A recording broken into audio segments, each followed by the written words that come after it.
के हमको दिया है।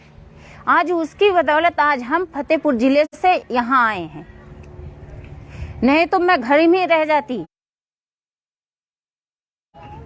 आज जो हमको ये ज्ञान प्राप्त हुआ है, ये ज्ञान नहीं मिलता। तो आज हम आप लोगों के बीच में आए हैं, हम लोग उतने दूर से, तो इसका तो कोई कारण होगा। तो क्या कारण है? कारण यही है कि आज हमारे समाज में कितना शोषण हो रहा है, आज कितनी समस्याएं बढ़ रही हैं। किसान की समस्या अलग है, पढ़े लिखे युवक की समस्या अलग है, मजदूर वर्ग की समस्या अलग है, महिलाओं की समस्या अलग है, सबकी समस्याएं हैं। लेकिन सभी लोग अपनी समस्या का समाधान करने के लिए आगे बढ़ रहे हैं, लेकिन हमारी महिलाएं अभी नहीं निकल रही हैं, जिसकी वजह से आज हमारे समाज में हमारी बच्चियों के साथ क्या हो रहा है। आज समाज में हमारी 6 साल की बच्चियां नहीं बच रही हैं। आज 6 साल की बच्चियां, 5 साल की बच्चियां सुरक्षित नहीं हैं। ये क्यों नहीं सुरक्षित हैं? इसके लिए क्या करना होगा? इसके लिए हम लोगों को आवाज उठानी पड़ेगी और आगे बढ़ना पड़ेगा, क्योंकि यहाँ पर भी एक घटना घटी थी, हाथरस में भी घटना घटी थी, फतेहपुर में घटना घटी, उन्नाव में घटना घटी। ऐसे बहुत से जिले हैं जहाँ पे बहुत सारी घटना बच्चियों के साथ घटी, लेकिन उनको इंसाफ नहीं मिला। क्यों नहीं मिला? क्योंकि हमारी महिलाओं के अंदर जो ताकत है, जो मजबूती है, वो अपनी मजबूती को नहीं समझ पा रही हैं, वो इंसाफ दिलाने के लिए आगे नहीं निकल रही हैं। क्योंकि अगर हमारी महिलाएं चाह लें तो जिस बच्ची के साथ शोषण हो रहा है, जिस बच्ची के साथ अन्याय हो रहा है, उसके लिए अगर आवाज उठाएं तो उस बच्ची को इंसाफ मिल सकता है। अगर हमारी महिलाएं अगर पुलिस स्टेशन को घेर लें, 10 महिला इकट्ठा होके पुलिस स्टेशन में घेर लें, और अगर जब तक FIR ना हो तब तक वहां से ना हटें, तो वहां उनकी सुनवाई होती है। क्योंकि शासन प्रशासन भी महिला से डरता है, शासन प्रशासन सभी लोग महिलाओं से डरते हैं, लेकिन हमारी महिलाएं अपनी ताकत को समझ नहीं पाती। हमारी महिलाओं को अपनी ताकत को समझना होगा, और अपने जो हमारी बच्चियों के साथ ये घटना घट रही है, इसके लिए लड़ाई लड़नी पड़ेगी।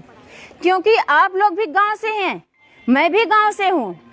तो गांव में हम लोग देखते हैं कि पहले जो हमारे लोग रहते थे, अगर एक कुएं में एक जानवर गिरता था तो उसके लिए पूरा गांव एक हो जाता था, इकट्ठा हो जाता था। उस जानवर को निकालने के लिए हमारे पुरखे जो होते थे, उस जानवर को निकालने के लिए पूरे गांव को, लोगों को इकट्ठा कर लेते थे, और रस्सी से, सीढ़ियों से उस कुएं से उस जानवर को निकालने के लिए अपनी जान की परवाह नहीं करते थे, उसको निकालते थे। लेकिन आज क्या है, आज हमारे समाज में अगर इतने लोग हैं, इसी गांव में किसी बच्ची के साथ घटना घट जाए तो कोई आवाज नहीं उठाता, कोई उसके हक उसको जो है इंसाफ दिलाने के लिए आगे नहीं आता।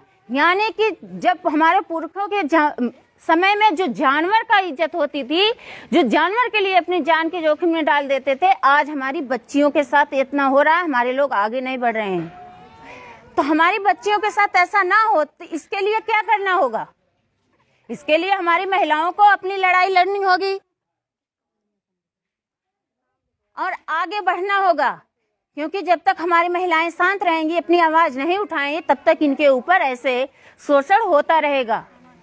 क्योंकि ये शोषण के किसी और के यहाँ नहीं होती, ना ब्राह्मण, ना ठाकुर, ना बनिए, उनकी बच्चियों के साथ नहीं होती। क्यों नहीं होती?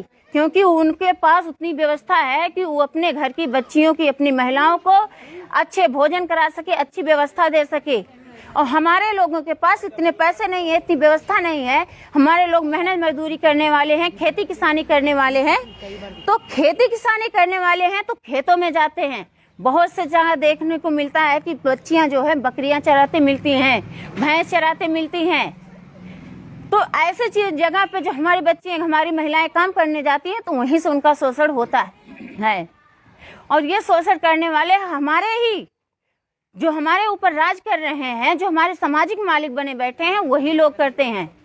और उन लोगों के ऊपर कार्रवाई नहीं होती, क्योंकि जो सत्ता में बैठे हैं उन्हीं के लोग बैठे हैं। जब हमारे लोग जाते हैं थाने में FIR कराने, तो वहां पे पहले से ही वो लोग पहुंच के वहां अपना घूस या अपना सोर्स लगा देते हैं। हमारे लोगों को इंसाफ नहीं मिलता, क्योंकि मीडिया वाले भी हमारे लोगों को नहीं दिखाते, हमारे लोगों को नहीं दिखाते। अगर उनके लोगों में किसी के साथ कोई घटना घट जाती है तो पूरी मीडिया एक हो जाती है, पूरे लोग इंसाफ दिलाने के लिए आगे बढ़ते हैं। तो ऐसा जो हमारे बच्चियों के साथ हो रहा है, इसके लिए आप लोगों को आवाज उठानी पड़ेगी, क्योंकि आप लोगों को भी पता है कि आप लोग भी बच्चों को दूध तब तक नहीं पिलाती जब तक वो बच्चा रोता नहीं है।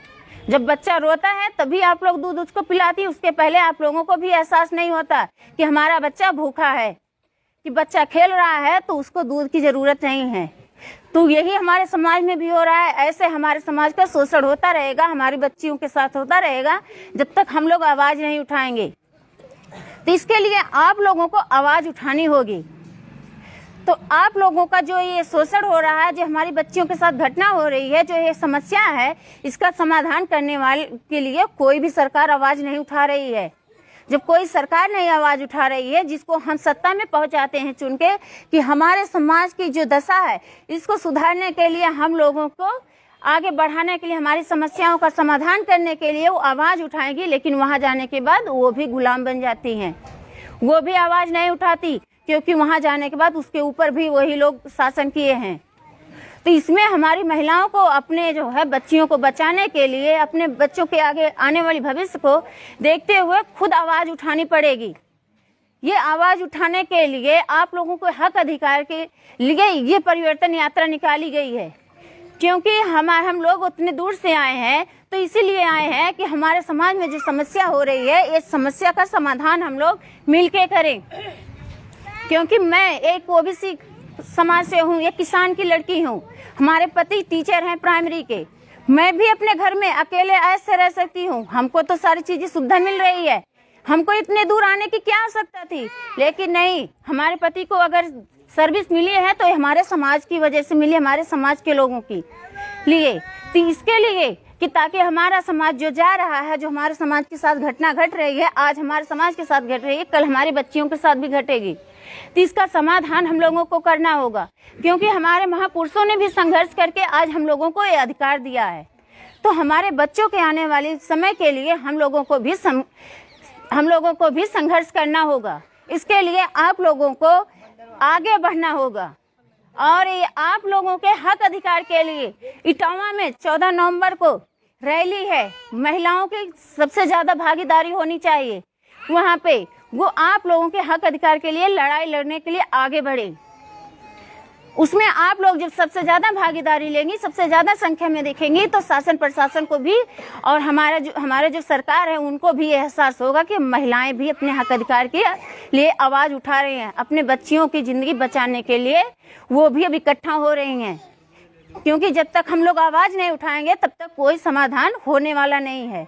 तो आप लोगों को भारी से भारी संख्या में वहाँ इटावा में रैली में आना होगा, क्योंकि रोज तो हम लोग काम करते हैं, हर दिन काम करते हैं, लेकिन अगर एक दिन का समय हम लोग दे देंगे तो हमारे बच्चों के आने वाले समय के लिए बहुत अच्छा होगा। नहीं तो हमारे बच्चों की जो दुर्दशा हो रही है ये बढ़ती ही जाएगी। समय का अगर हम सोचेंगे कि हमारे पास समय नहीं है, ऐसे में हमारे साथ इसी प्रकार से शोषण होता रहेगा और हम अपनी बहन बेटियों को बचा नहीं पाएंगे। इसके लिए आप लोगों को आवाज उठानी होगी, और इटावा में 14 नवंबर को आप लोगों को भारी से भारी संख्या में वहां आना होगा। समय कम है, अभी मैडम भी आप लोगों को बहुत कुछ जानकारियां देंगी, इसके लिए मैं अपनी सारे समय मैडम को देना चाहती हूँ। आशा करती हूँ आप लोगों ने मेरी बात को सुना, समझा। इसके लिए आभार। जय मूल्यासी।